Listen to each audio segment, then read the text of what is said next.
The Boss GT-1000 core has been out since late 2020, which makes it about 5 years old at the time of recording. This pedal has recently received a considerable price cut, and its position in the market has been readjusted by Boss. It was released for $700 in the US and about $800 in Europe, which is about the price I paid for it in late 2023, but it's since been priced down to $550 on Sweetwater and $625 on Thomann, which puts it more in line with the HX Stomp and not the HX Stomp XL where it stood previously. But considering this latest price cut and the competing offerings in the market, is the Boss GT-1000 core worthy of your money, or are there better options?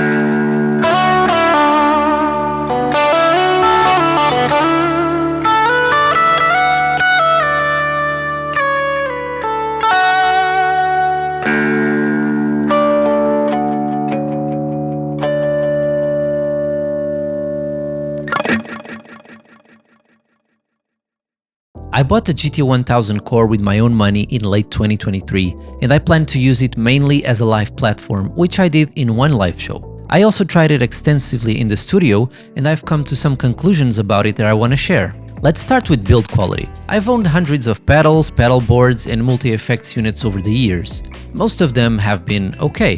Some have been bad, and a very small percentage of them have been built like tanks. The GT-1000 core is one of those rare cases. This pedal is a great example of Boss's placement as a market leader in pedal construction. This is one of the best builds I've ever seen on a pedal for sure. First, the knobs and the switches are great. They offer the exact amount of travel you need, and the knobs are super tactile. Then the body of the pedal is made of brushed aluminum, or so it seems, which gives it a super sleek aesthetic and a great feel. The screen, unlike other units, is a simple black and white screen that resembles, more of a calculator from the 90s than a smartphone. But honestly, I think the screen looks great. It's super readable, and I actually prefer this type of aesthetic to something more modern, especially if it brings the price down. The small buttons under the master output knob are also very tactile and clicky. And lastly, the jack plugs in the back of the unit are simply great. These are some of the highest quality jack plugs I've seen in any unit I've tried. You might think that makes no difference, but it sure does. At least from the perspective of how the unit feels to operate. And that's really the thing with this unit. It feels extremely high-end. Everything feels very high quality, and all the materials seem to be of the highest grade available. I would say with no reservations that this is one of the best built units in the market. And I don't mean according to its price. I mean just in general. But there's more. When it comes to construction quality, it seems Boss spared no expenses with these units, as the quality of the inputs, the outputs, the headphone jack, and the overall audio output of the unit are extremely high quality. It truly feels like a high-end machine made for professional quality audio. However, I'm not saying the amp sounds here are of the highest quality. Actually, that's one of the problems I have with the unit. So let's get into amp sounds next.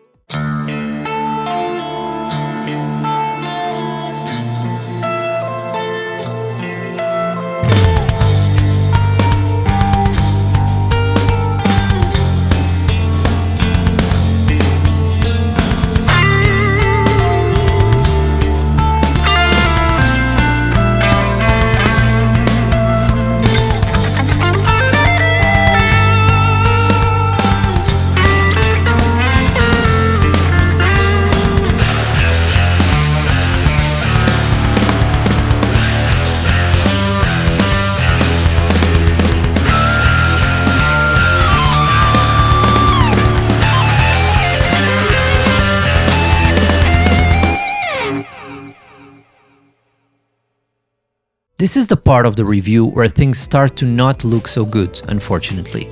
In most other units, we're used to seeing amp names that resemble real-life amps like the Deluxe Reverb, the Bassman, or the Marshall Plexi. On the GT-1000 core, Boss decided to instead create their own amp models with names like Natural, Transparent, Boutique, Supreme, and others. To me, this seems like a way to make things easier for players who might not be so well acquainted with the names of real tube amps. However, I think this kind of has the opposite effect. Because we don't really know which real amp each amp model is supposed to be, we kinda have to guess what they were going for. And that to me is not a very good starting point. But if only these amp models sounded amazing, I guess we could overlook this decision more easily. However, some of these amp models are simply unusable. Some of them sound very good under some circumstances, and I tried to depict that in the examples I included in this video. And there's certainly a few stunning guitar tones to be found in this pedalboard, no doubt. But generally speaking, while I was able to get some really fantastic tones from this pedal, I don't love the amp sounds generally speaking. They're too hard to dial in, they require tons of work to get a usable studio tone, and to my surprise, using external IRs didn't make my life any easier. So in conclusion, the amp sounds are not bad, they're just not on par with what's on offer, for example on ToneX, Quad Cortex or the Kemper. There's usable and even great tones to be found on the GT-1000 core, but it'll cost you time. Clean and crunch tones are mostly good, but finding a usable high-gain metal tone is kind of an impossible task, at least for what I'm looking for. There's a good selection of effects available on this pedalboard, and most of them sound very good. Again, this is a very hi-fi sounding pedalboard. And for that reason, effects generally sound very clear and expansive. The reverbs and delays are great, the distortions are good, and the modulations are pretty clear. The only section I don't love are the compressors, which in my opinion are not as good as my plugins, but that can be fixed by simply using my own compressor plugins on top of the recorded tones. Let's talk about the bundled software. There's two pieces of software included with this pedalboard. The Boss Tone Studio, which is a control software that allows you to interact with the pedalboard from your computer, and the AIRD Output Select Library, which is an IR management software. What that means is that unlike in other units, with this one, you're gonna need a separate software to manage your IRs. Personally, I think this is a poor decision, which makes handling the unit much more complicated. About the Boss Tone Studio, I think it's a decent piece of software. It has some connection issues from time to time, but nothing major. It allows you to control the unit in an expectable way and gets the job done. It's perfectly fine.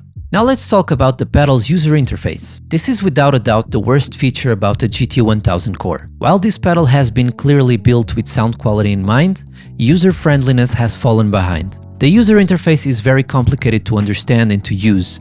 Frankly, it's been 2 years and I still don't understand many things about this unit. I can use it in a basic manner, sure, but to actually make tones and to try things, I always rely on the Tone Studio app. So if you use the app, I think you'll be fine, but if you plan on using all the features from the unit itself, you're in for a demanding task. This is not a user-friendly UI. Honestly, Boss should know better. What about the competition? At about 550 and 625, the 1000 core is competing more or less directly with the Nano Cortex, the HX Stomp and the Stomp XL. I haven't tried the Nano Cortex, so I can't attest to its sound, but I have tried the Quad Cortex and its amp sounds are much better than the ones found on the 1000 core. So if that sound quality translates to the Nano Cortex, which I can't guarantee, then it would be a better option for me than the Boss. But again, not having tested the Nano Cortex, I can't really recommend it. The HX Stomp and the Stomp XL are a good alternative to the GT-1000, but personally I don't love the Helix. From my time with the units, I didn't enjoy the amp sounds on any of them. I understand many people will feel differently and that's fine,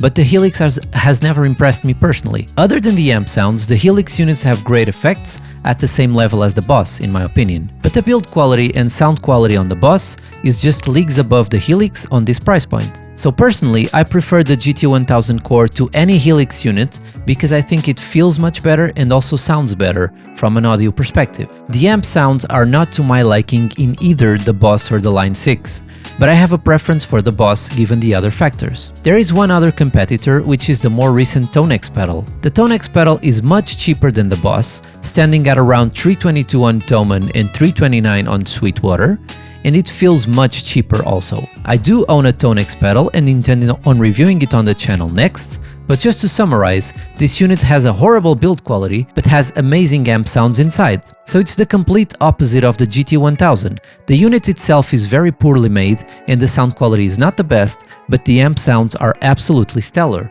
especially when compared with anything below Kemper and Quad Cortex prices. So I leave it up to you. Do you prefer a super well-built unit with a confusing UI, great effects and mediocre amp sounds, or a plasticky unit with great amp tones and decent effects? I personally like them both, but I always end up using plugins anyway, so I'm not sure if I'm keeping any of these for the long term.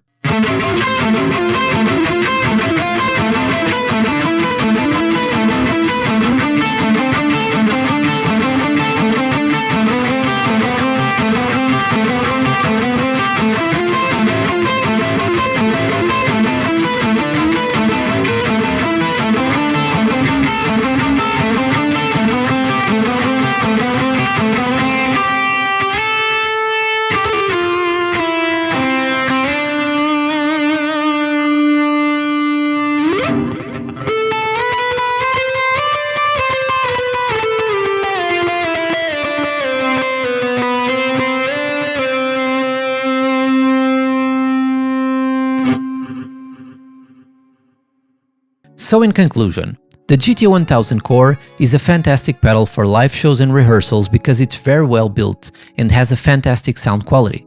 But for studio work, I think the amp sounds leave a bit to be desired.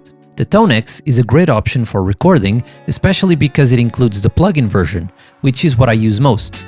But it's also usable live and even has some decent and usable effects included.